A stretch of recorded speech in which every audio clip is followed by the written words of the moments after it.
Assalamualaikum warahmatullahi wabarakatuh. Al-Fatihah ila hadratil Sufa Muhammadin sallallahu alaihi wasallam wa ala alihi wa ashabihi wa azwajihi wa dzurriyyatihi wa li baitihi wa himnal anbiya'i wal mursalin wa salihin, khususan ila musannif hadzal kitab wa syekhi Syekh Muhammad Shalih Al-Adwi wa asatidzatihim wa masyayikhihim an-nawari darajati fil jannah wa yanfa'una bi ulumihim wa anwari wa nafahati wa barakati fid dini wa dunya wal akhirah. Al-Fatihah. A'udzu billahi minasy syaithanir rajim. Bismillahirrahmanirrahim. Alhamdulillahirabbil alamin arrahmanir rahim maliki yaumiddin. Iyyaka na'budu wa iyyaka nasta'in ihdinas siratal mustaqim siratal ladzina an'amta 'alaihim ghairil maghdubi 'alaihim waladdallin. Rabbi ighfirli wa liwalidayya amin. Bismillahirrahmanirrahim. Alhamdulillahirabbil alamin wassalatu wassalamu ala asyrafil anbiya'i wal mursalin sayyidina wa maulana Muhammadin khatamin nabiyyin wa ala alihi washabbihi ajma'in, amma ba'd. Qala al-musannifu rahimahullahu wa ta'ala wa nafa'ana bihi wa bi ulumihi fid dharaini amin. Bismillahirrahmanirrahim. Wa yajtanibu istiqbalal qiblati wa istidbaruha fis sakhra'i.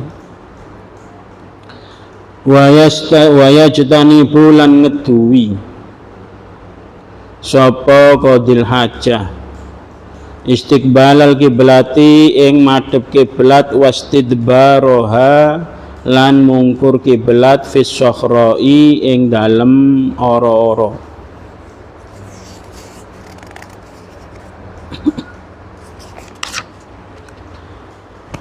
Wa yajtanibu lan ngeduwi sapa wong kang nekani hajat al baula ing nguyuh, wal ghaita lan berak, fil ma'i ing dalem banyu, arrokidi kang anteng kang meneng, tegese ora mili. Wa tahta syajarati lan ing dalem ngisore wit-witan al musmirati kang berbuah. Wa fitoriki lan ing dalem dalan, wadhilli lan aup-aupan, wasakbi lan leng, wala yatakallamu lan ora ngomong sapa wong kang nekani hajat alal bauli ngatasé ngoyo, wal ghaiti lan wong kang berak.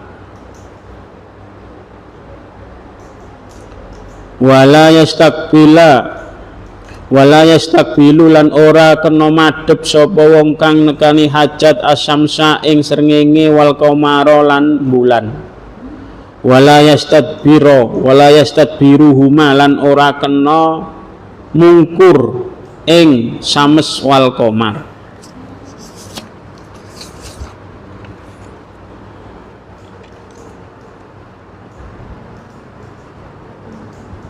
Orang yang sedang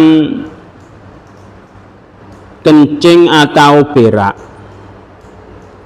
itu tidak boleh menghadap ke arah kiblat atau membelakangi kiblat. Apabila kencing atau berak itu dilakukan di tanah atau di tempat yang tidak ada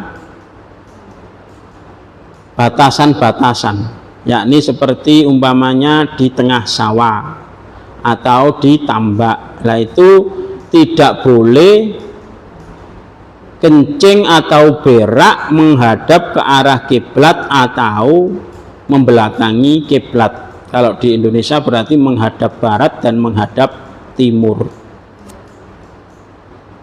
Tetapi apabila kencing dan berak itu dilakukan di suatu tempat yang khusus, yang di situ ada penutupnya, maka boleh menghadap ke arah kiblat atau ke arah timur, boleh menghadap ke arah barat atau timur. Seperti zaman sekarang toilet-toilet sudah ada di rumah semua dan sudah diberi tempat khusus. Beda dengan zaman dulu. Kalau zaman dulu kadang beraknya itu ke sawah, kadang ke tambak. Nah itu yang di situ tidak ada penutupnya, maka itu tidak boleh menghadap ke arah barat dan timur. Tapi kalau di rumah-rumah yang sudah disediakan tempat-tempat kencing atau berak, maka itu bebas bisa menghadap ke arah mana saja. Yang tidak boleh itu menghadap ke atas. Jadi kencing tapi ndangak, lah itu tidak boleh. Atau berak tapi wajah kita menghadap ke atas, itu juga tidak boleh. Ngitung reng, Bang. Ya, itu tidak boleh. Ya.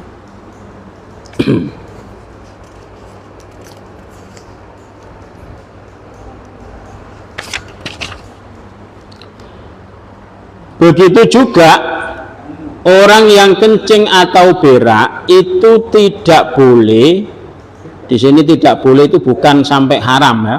Tidak boleh di sini adalah sampai batasan makruh. Jadi makruh hukumnya kencing atau berak di air yang tidak mengalir.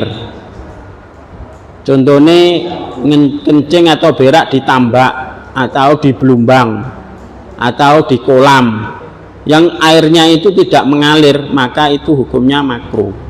Makruh itu berarti kalau dilakukan tidak sampai dosa, tapi kalau ditinggalkan dia mendapatkan pahala, itu makruh. Begitu juga kencing atau berak di bawah pohon yang pohon itu sekiranya berbuah, walaupun tidak pada masa berbuah. Contoh umpamanya ada pohon mangga yang biasanya pohon tersebut itu berbuah, kemudian kita kencing di bawah pohon itu, maka itu makruh walaupun pohon tersebut tidak dalam keadaan berbuah. Maka kita makruh karena apa? Bisa mengganggu orang lain. Begitu juga makruh hukumnya apabila kencing atau berak di jalan atau di tempat yang di situ biasanya digunakan untuk orang-orang berteduh. Nah, berteduh pamane nok halte itu kan biasanya digunakan untuk berteduh. Dadak mane diisingi atau diuyui, iki makruh. Ya. Begitu juga makruh adalah kencing di lubang-lubang yang ada di tanah. Jadi leng, istilah Jawa itu leng. Apa kok leng yuyu, apa leng ulo, apa leng sembarang, pokoknya lubang-lubang yang ada di tanah itu kita tidak boleh kencing atau berak di situ. Karena ada satu riwayat bahwasanya lubang-lubang itu kadang-kadang digunakan tempat oleh makhluknya Allah yang berupa jin. Biasanya tempatnya di situ, sehingga kita tidak boleh kencing atau berak di lubang-lubang yang ada di tanah. Dan juga tidak boleh ketika kencing itu kita bicara, apalagi menyanyi. Nok WC dadak maneh ngising ambek nyanyi karaoke, nggawa HP. Ya, sekarang kan akeh wong biasa ngising sangu HP. Terus kemudian nok WC ku ambek karaoke jadi artis kamar mandi. Lah itu ndak boleh. Kencing kemudian berak itu ndak boleh di dalam kamar mandi, ndak boleh, harus tenang. Ya. Kecuali terpaksa. Artinya terpaksa itu umpamane kok ada bahaya kemudian dia bicara, itu ndak apa-apa. Karena terpaksa atau darurat. Tapi kalau tidak ada hal-hal yang darurat, maka tidak boleh kita kencing atau berak dengan bicara. Wala yastaqbil as-samsa wal qamar wala yastaqbiruhuma, dan tidak boleh kencing atau berak menghadap matahari atau menghadap bulan. Tidak boleh, tapi ini apabila di tempat yang tidak ada penutupnya, ya seperti di sawah atau di tambak tadi. Kalau di tempat-tempat yang sudah ada di rumah-rumah itu, maka tidak mungkin kita bisa melihat matahari dan bulan. Nah.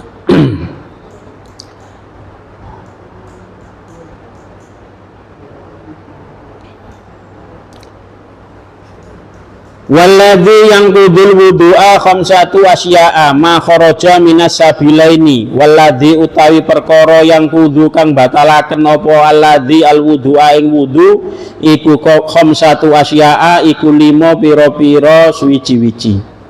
Ma iku barang kharaja kang metu apa ma minas sabilaini saking dalan loro rupane dalan ngarep lan dalan mburi.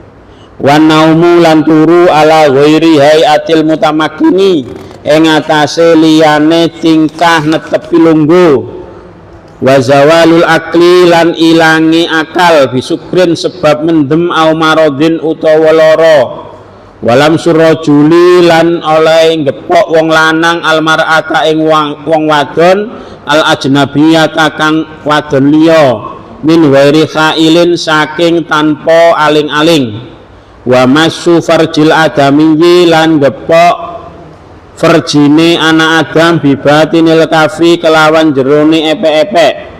Wa masu khalqati duburihi lan gepok basa Jawane ijep-ijepe dubure wong alal jadidi miturut kaul jadid. Perkara yang membatalkan wudu ini harus diperhatikan karena kalau wudunya batal sholatnya diterusno bahaya ya. Sholatnya tentu tidak sah.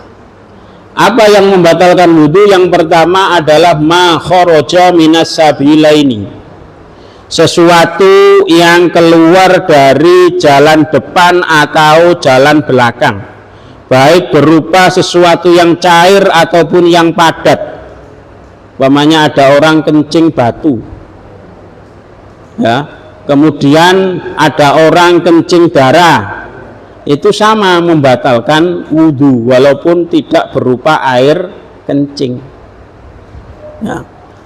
Atau ada orang kencing nanah, sama juga membatalkan wudu. Pokoknya sesuatu yang keluar dari jalan depan atau jalan belakang itu semuanya membatalkan wudu. Mamane berak dadak mane metu inten. Nah, itu juga membatalkan wudu sekalipun tidak berupa kotoran. Ya, metu isine asem sing isih utuh padha wae itu juga tidak tidak berpengaruh, sama saja tetap membatalkan wudu. Jadi baik berupa cair ataupun padat atau gak cair gak padat, lembek, itu juga sama-sama membatalkan wudu. Baik sesuatu yang keluar tadi adalah sesuatu yang biasa ataupun tidak biasa atau jarang, seperti kencing berupa batu atau kencing berupa darah dan lain sebagainya.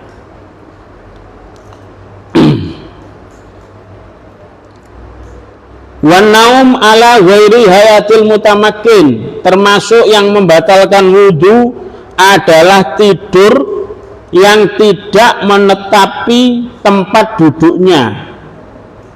Tidur sambil rebahan itu membatalkan wudu ya. Tidur sambil turu miring itu juga membatalkan wudu. Tapi ada tidur yang tidak membatalkan wudu, seperti contoh tidur dalam keadaan bersila, lungguh sila saman turu sampai ngorok-ngorok itu gak batalno wudu. Yang penting pantatnya itu tidak terangkat. Nah, jadi yang menjadi patokan ini pantatnya itu tetap tertutup dengan dalam keadaan wudu tersebut, dalam keadaan tidur tersebut. Sebab kalau kita tidur dalam keadaan berbaring, otomatis pantat ini terbuka, dan kalau terbuka itu bisa jadi keluar angin. Ini bisa membatalkan wudu. Sehingga tidur yang tidak dalam keadaan menetapi pantat atau menetapi tempat duduknya, maka itu bisa membatalkan wudu. Tapi nek lunggune sila, umpamane ngringekno khutbah mbek sila terus ngewantuk turu sampai bar khutbah tangi, gak ada wudu gak apa-apa, soalnya wudune tetap sah. Tapi nek pas khutbah terus turune mau ambek turu miring rebahan, ya maka bisa membatalkan wudu, maka harus wudu lagi. Ini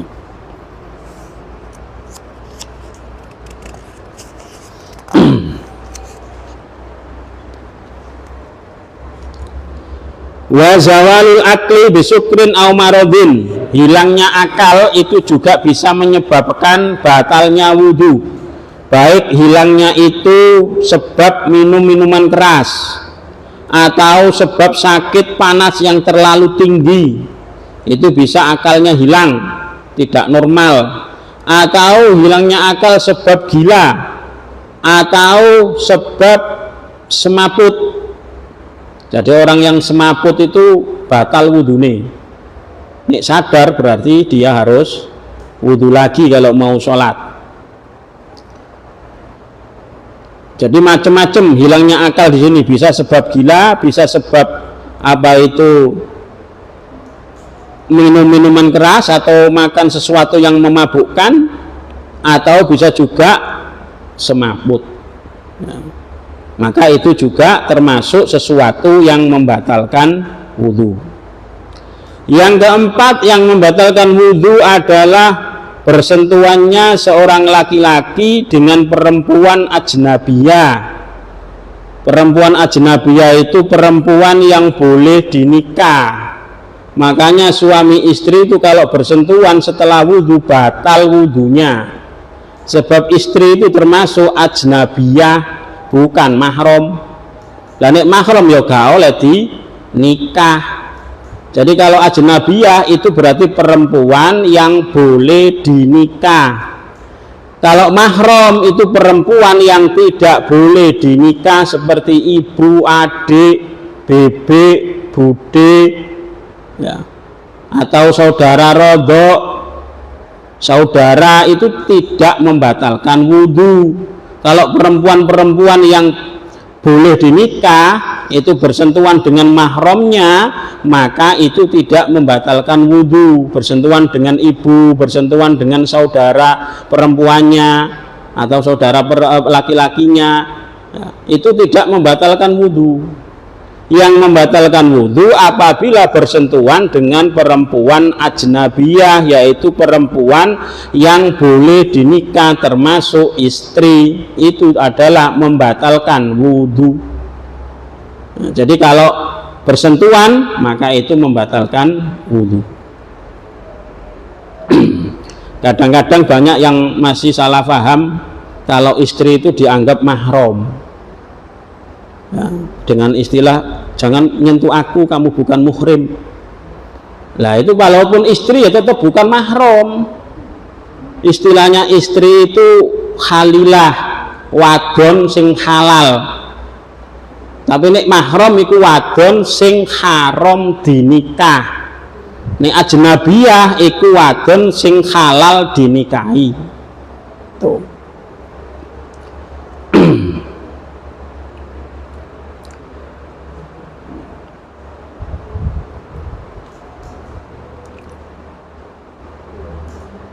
Min ghairi fa'ilin, bersentuhannya tadi apabila tidak ada penghalangnya.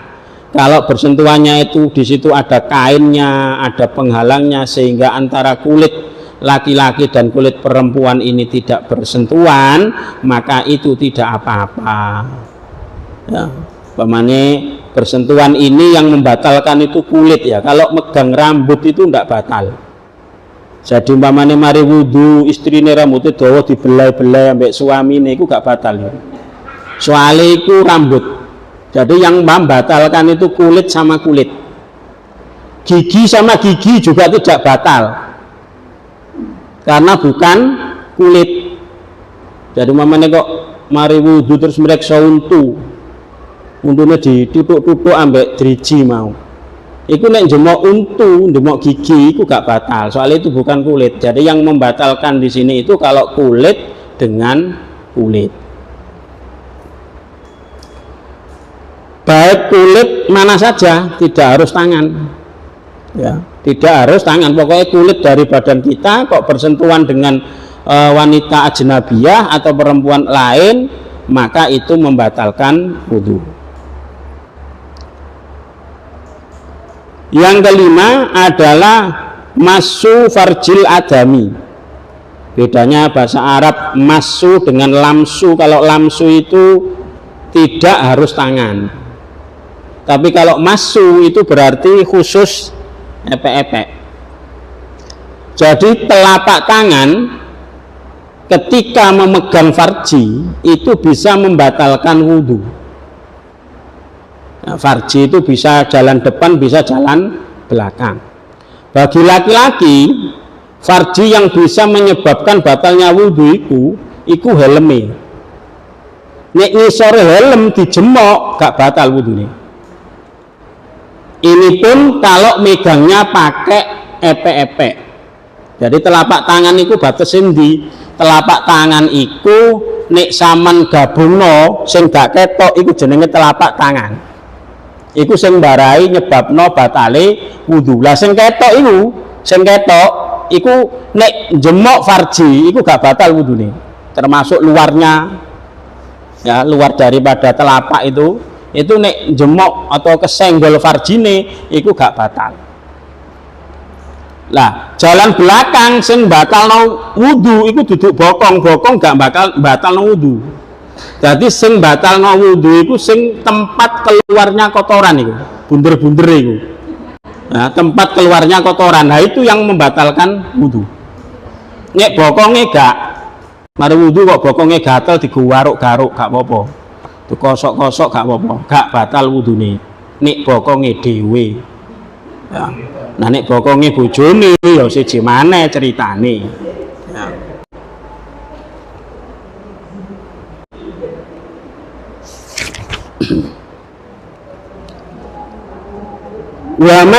Wa masu khalqati duburihi alal jadidi. Nah ini termasuk yang membatalkan wudhu adalah memegang tempat keluarnya kotoran, yakni jalan belakang.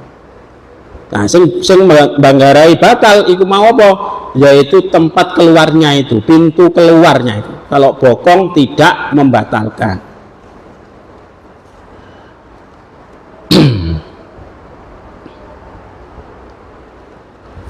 Faslun walladzi utawi perkara yujibu kang majibaken apa alladzi alhusla ing adus. Sitatu asya'a iku 6 pira-pira perkara. Salah satu utawi kang telu iku tastariku iku gegembulan fiha ing dalem salasa sapa arrijalu sapa pira-pira wong lanang wan nisa ulan pira-pira wong wadon. Wa hiya utawi salasah iku iltika ul khitanaini iku ketemune persunatan loro wa inzalul maniwi lan metune mani wal mautu lan mati. Wa salasatun tawi perkara telu iku tahtasu iku dadi khusus biha kelawan salasah apa sapa annisa sapa pira-pira wong wadon. Wa ya utawi salasah iku al khaidu iku khaid wan nifasu lan nifas wal wiladatu lan babaraken. Perkara sing majibno adus iku ana 6 perkara. Sesuatu yang bisa menyebabkan kita mandi wajib itu ada 6 perkara. Yang 3 ini untuk umum baik laki-laki maupun perempuan. Yang 3 khusus perempuan. 3 yang pertama yang untuk umum baik laki-laki maupun perempuan adalah iltiqaul khitanaini, hubungan suami istri walaupun belum masuk, hanya di luar. Jadi hasafanya itu belum masuk, maka itu tetap mewajibkan mandi besar walaupun tidak keluar sperma ketika berhubungan, tetap wajib mandi besar. Nah, karena apa? Karena di situ ada iltiqaul khitainaini, 2 farji yang bertemu, maka itu bisa menyebabkan wajibnya mandi. Wa izalul maniyi, keluarnya air sperma, baik ini karena hubungan ataupun karena mimpi atau karena melamun atau yang lainnya. Pokoknya metu sperma maka orang tersebut wajib mandi apapun penyebabnya, apapun perantaranya, sehingga menyebabkan spermanya itu keluar, maka itu mewajibkan mandi.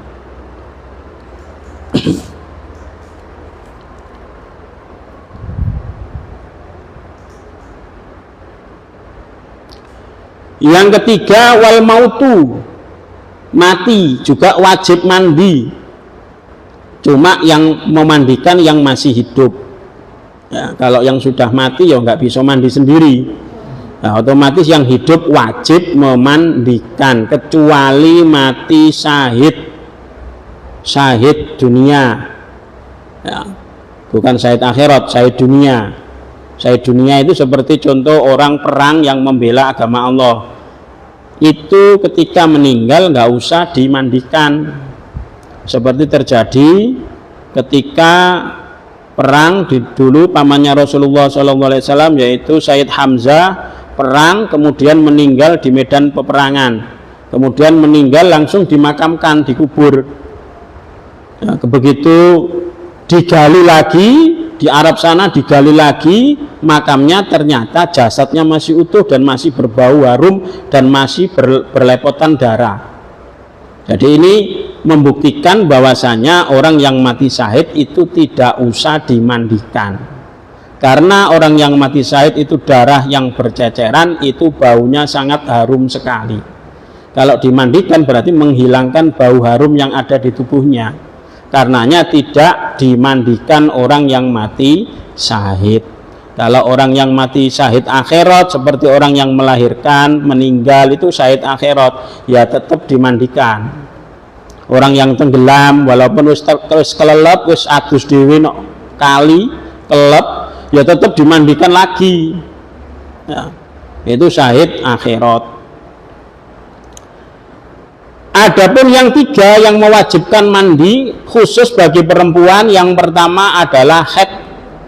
Keluarnya darah haid begitu selesai maka ini wajib mandi. Dan ini kalau haid itu ukuran apa itu berhentinya itu tidak cukup hanya dengan melihat apa itu maaf softtek. Ya. Nek softtek wis bersih rek berarti ini bersih, tidak cukup itu, harus dicek dulu. Jadi kemaluannya itu di istilah wong Jawa itu ditutul lambek kapas utawa kain untuk melihat masih ada darah apa enggak di situ. Kalau masih ada darah baik berupa merah ataupun agak kuning atau kecoklatan, maka itu masih dihukumi haid, enggak boleh mandi dulu. Berarti enggak boleh sholat dulu termasuk itu. Tapi kalau ketika ditutul itu kok sudah putih, bersih, tidak ada darah merah, coklat atau kuning, maka itu baru mandi. Jadi harus dicek, ya, harus teliti, sebab ini berpengaruh pada sholat kita. Kalau masih dalam keadaan haid terus kemudian sholat, maka tidak boleh. Apalagi malah puasa, ya malah tidak dapat pahala. Ini harus dicek. Nifas juga sama. Kemudian setelah nifas maka diwajibkan untuk mandi. Wiladah adalah melahirkan, juga diwajibkan mandi kalau memang sudah berhenti dari darah nifasnya itu. Wa faraidul ghusli utawi pira-pira fardune adus iku salah satu asya iku ana telu pira-pira suwiji. An-niyatu siji niat, wa izalatun najasati lan ngilangaken najis ingkanat lamun ana apa najasah ala badanihi ing atase awake wong, wa isalul ma'i lan nyampeaken banyu ila jami'i sya'ri maring sekabehane rambut wal basyarati lan kulit.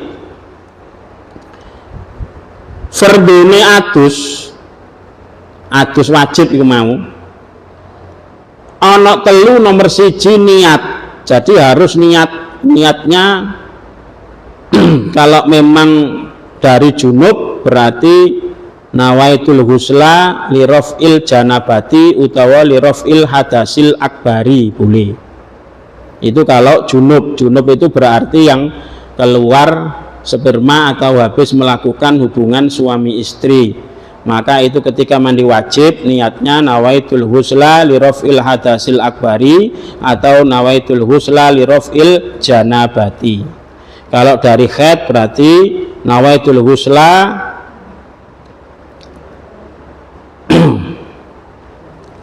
li raf'il haid, li raf'il haidi an jami'il badani. Jadi membersihkan niat ingsun adus gede krana ngilangaken hadase haid utawa krana ngilangaken hadase nifas dan seterusnya. Lah niat mandi itu bersamaan dengan awal kita membasuh tubuh kita. Kalau kita basuh dari bawah boleh, kita basuh pertama dari atas boleh. Cuma nih versi kesehatan kalau mandi itu tidak boleh dari atas langsung. Jadi yang bawah kita basahi dulu, kita siram-siram kakinya sampai badan kita, untuk kepala kari-kari. Nah, kalau sudah dirasa kepalanya ini sudah siap untuk disiram, maka baru kita siram kepala kita.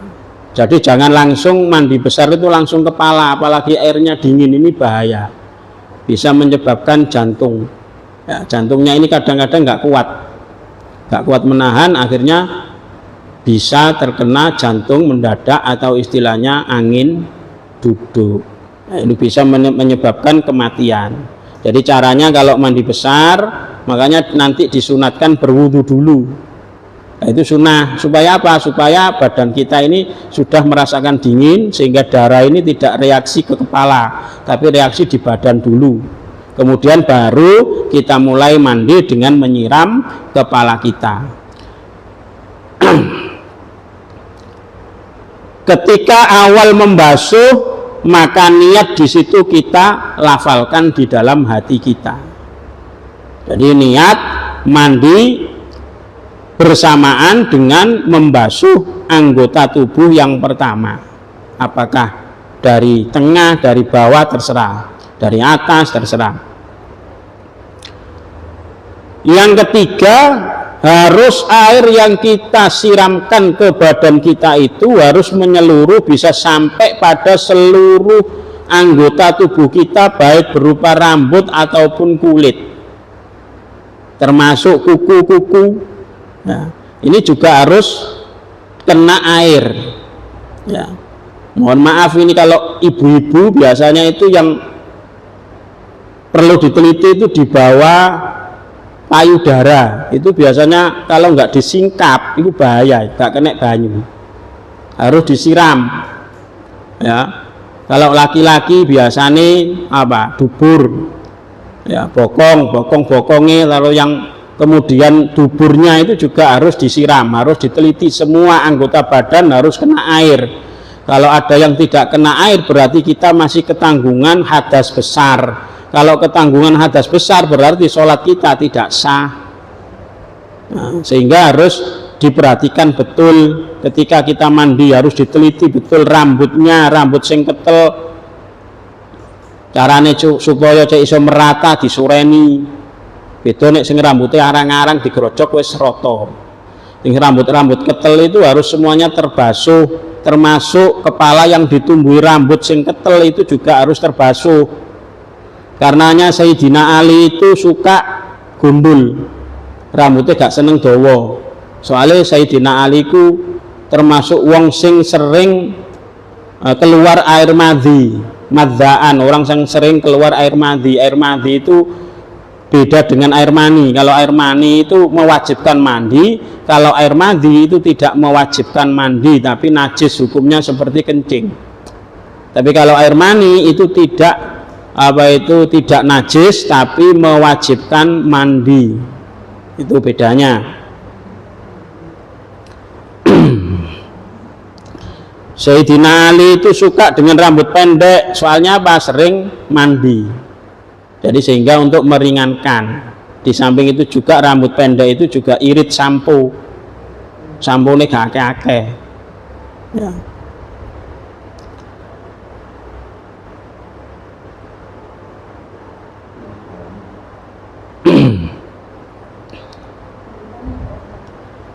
Kemudian menghilangkan najis yang ada di tubuh kita. Jadi apabila sebelum kita mandi, kita periksa dulu di tubuh kita ini ada najis apa enggak. Kalau memang ada, maka kita harus bersihkan terlebih dahulu. Ini wajib untuk kita bersihkan. Wa sunanuhu khamsatu asya utawi pira-pira kesunatane adus iku ana 5 pira-pira suwiji-wiji. At-tasmiyatu maca bismillah wal wudu ulan wudu qabla ing dalam sadurunge adus. Wa imrarul yadi lan nrataaken tangan alal jasadi utawa nglakokaken tangan alal jasadi ing atase jasad awak. Wal muwalatu lan nuli-nuli wa taqdimul yumna lan dhisikaken kang tengen alal yusra ing atase kang kiwa. Sunnah-sunnah mandi yang pertama kita baca basmalah, tapi baca basmalahnya jangan di mulut tapi di hati, sebab kita posisinya di dalam kamar mandi. Di dalam kamar mandi itu kita tidak boleh melafadzkan lafdzul jalalah. Jadi bacanya di mulut, di dalam hati, jangan diucapkan keras-keras, ya. Termasuk nawaitunya juga dalam hati. Kemudian disunatkan wudhu terlebih dahulu sebelum mandi. Nah, wudhu sempurna seperti wudhu kita sebelum sholat sama. Kemudian disunatkan kosoan, jadi ngosoi awak itu sunnah. Ketika mandi wajib itu sunnah. Pemene kok gak ada kosoan digrojak-grojok tok sah. Atau mandi wajib nggone kali jeblur-blung seluruh niat menghilangkan hadas besar mentas wis suci. Nah, kalau memang sudah merata air tersebut sudah meratai daripada anggota tubuh kita, maka itu sudah suci walaupun cuma sekali sileman. Ya.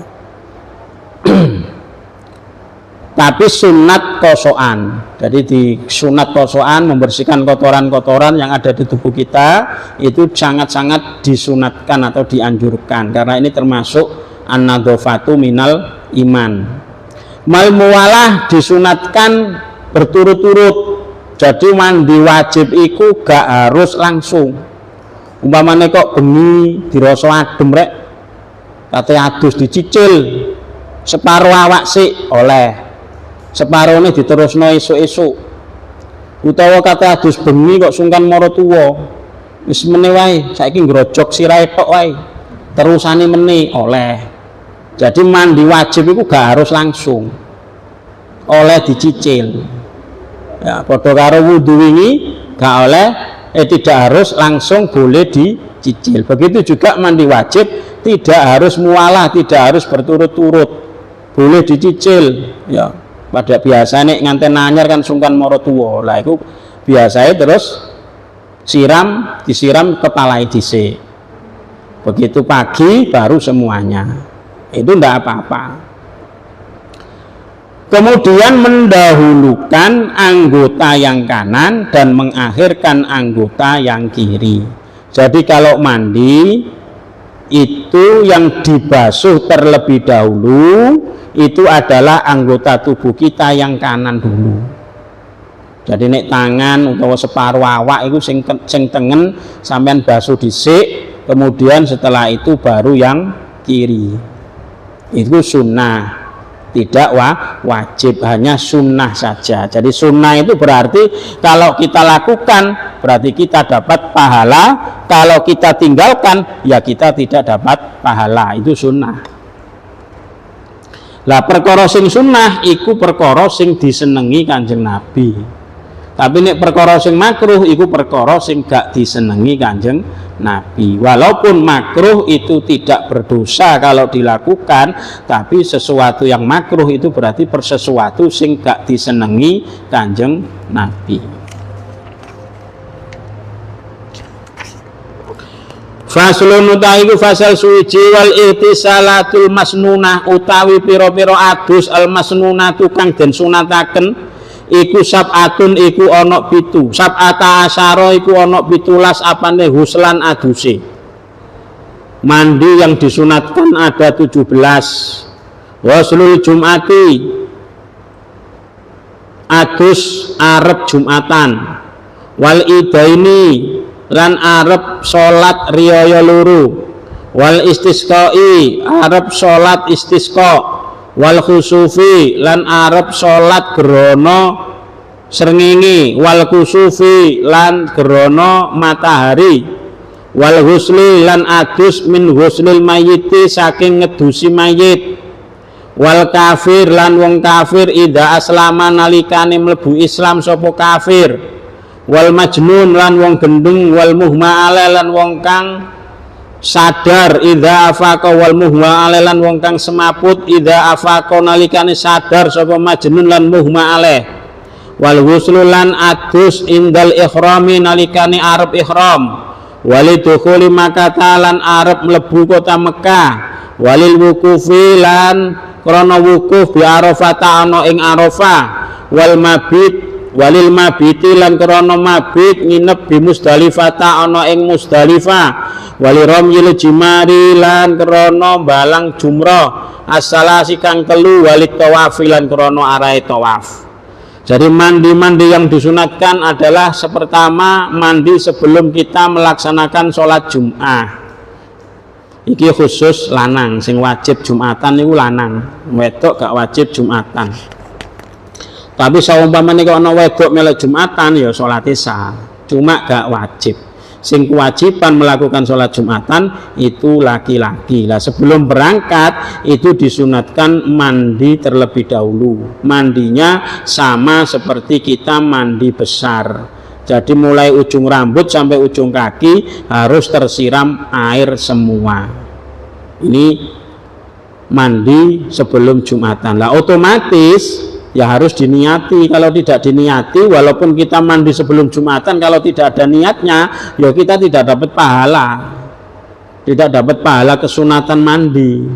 Lah supaya dapat pahala kesunatan mandi sebelum sholat Jumat, kita niati nawaitul husla li adai sholatil Jum'ah. Niat ingsun adus krono ape nekani sholat Jumat. Begitu juga mandi sebelum hari raya, kate sholat Id. Ya, nawaitul husla li adai sholatil id, itu apa? Idul adha apa idul fitri, terserah. Jadi niat tadi bisa membedakan antara sesuatu yang biasa menjadi ibadah. Sebelum sholat Jumat kalau kita mandi, kalau tidak kita niati berarti mandi kita hukumnya biasa, tidak ada pahala.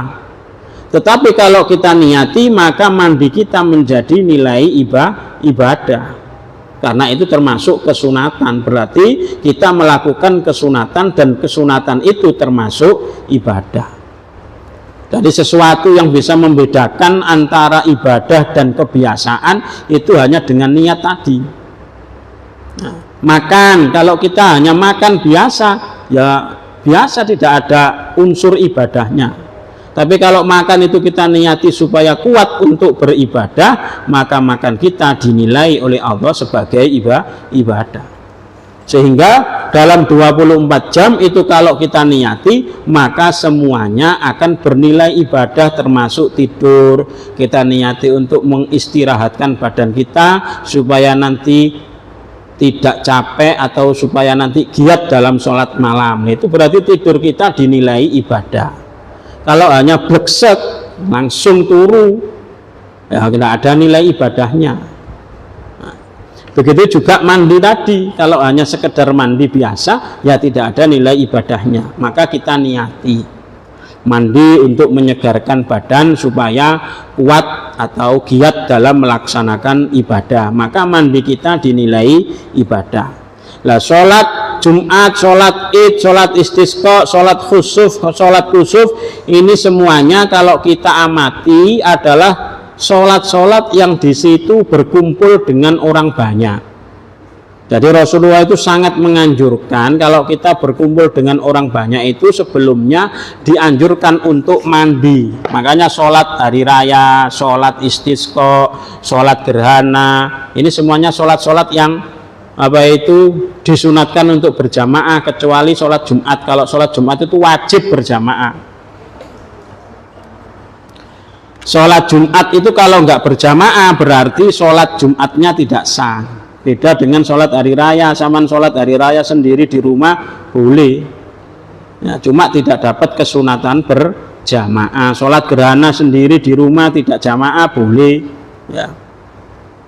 Kemudian setelah memandikan orang mati juga disunatkan untuk mandi, ya, supaya untuk membersihkan diri kita, barangkali di badan atau di tubuh mayit yang dimandikan tadi ada bakteri-bakteri atau kuman-kuman yang menempel pada tubuh kita, sehingga setelah memandikan mayit kita disunatkan untuk mandi. Juga ketika orang kafir masuk Islam juga disunatkan untuk mandi. Orang gila yang sudah sembuh dari gilanya, orang semaput sing sadar wisan mari koma saulan kemudian sadar, nah itu nanti kalau sudah sembuh disunatkan untuk mandi. Kemudian sholat ketika mau ihram itu juga disunatkan untuk mandi. Mandi sebelum ihram itu masih boleh pakai sabun. Tapi kalau pas dalam keadaan ihram terus mandi, lah itu tidak boleh pakai sabun.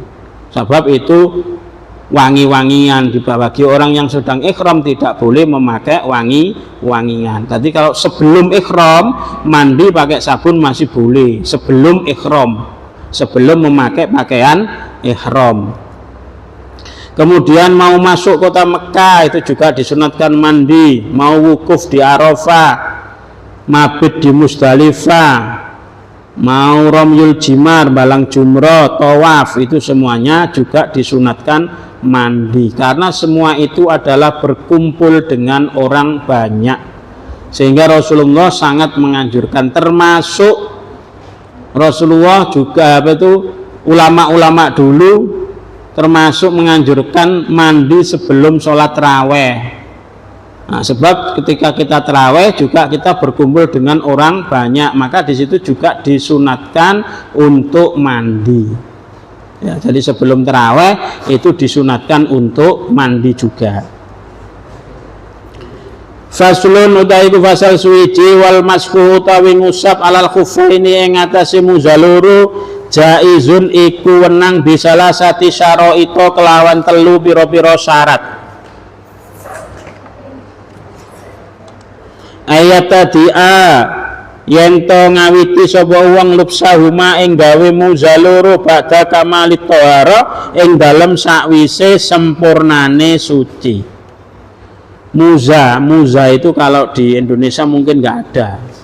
Muza itu biasanya ada di daerah salju, di daerah yang dingin. Jadi muza itu bentuknya seperti sepatu kulit, sehingga kuat, air tidak bisa masuk, bawahnya itu juga kuat untuk digunakan berjalan jauh, itu muza. Di Indonesia mungkin nggak ada ini, biasanya ada di daerah-daerah yang sangat dingin, itu pakai muza untuk menahan rasa dingin di kaki. Nah itu kalau wudhu, muza itu boleh tidak usah dilepas, cukup diusap dengan 3 syarat. Yang pertama, ketika mau memakai muza itu harus bersuci secara sempurna terlebih dahulu. Jadi bersuci secara sempurna terlebih dahulu, kemudian baru memakai muza. Itu syaratnya demikian. Wa ayyakuna satirin limahalli huslil fardi minal qadamain wallahu alam bisawab. Demikian yang bisa saya sampaikan, kurang lebihnya mohon maaf. Akhirul kalam. Assalamualaikum warahmatullahi wabarakatuh. Nggih, monggo.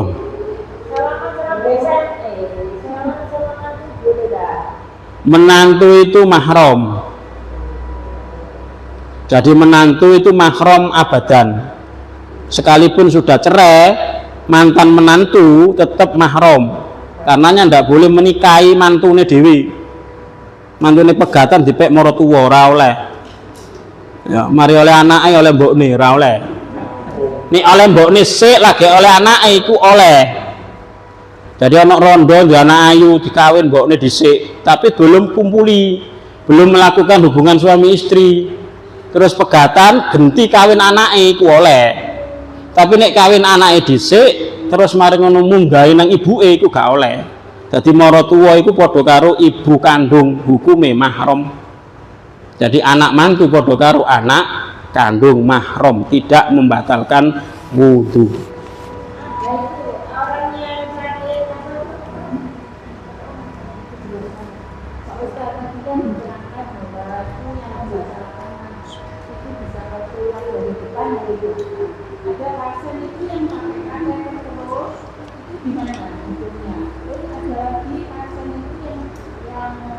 Zilitnya itu sudah bor, jadi dibuatkan zilit di bubur.